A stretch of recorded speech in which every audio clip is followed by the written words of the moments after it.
लाहौर की banking जराइम court ने मोनी सिलाही समेत दीगर के खिलाफ मनी लॉन्ड्रिंग मुकदमे में FIA के चालान को समाअत के लिए मंजूर कर लिया है। अदालत ने मोनी सिलाही और दीगर नामजद मुलजिमान को 11 अक्टूबर को तलब किया है।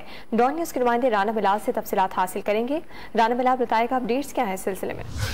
बिल्कुल जी, लाहौर की बैंकिंग जराइम कोर्ट ने मोनी सिलाही समेत दीगर के खिलाफ जो मनी लॉन्ड्रिंग का चालान जमा करवाया था उसे बाकायदा समाअत के लिए मंजूर कर लिया है और अदालत ने मोनी सिलाही को और जो दीगर नामजद मुल्ज़मान है उन्हें 11 अक्टूबर को जो है वो अदालत में पेश होने के लिए समन जो है वो जारी कर दिए हैं। FIA ने गुज़िश्ता रोज मोनी सिलाही और जो दीगर मुल्ज़मान है उनके खिलाफ मनी लॉन्ड्रिंग का जो है वो चालान जमा कराया था, जिसमें 24 अरब रुपए की मनी लॉन्ड्रिंग के ये इल्जामात लगाए गए हैं। लाहौर की बैंकिंग जराइम कोर्ट ने मोनी सिलाही की जमानत कन्फर्म कर दी थी और इसके बाद FIA ने तहकीक।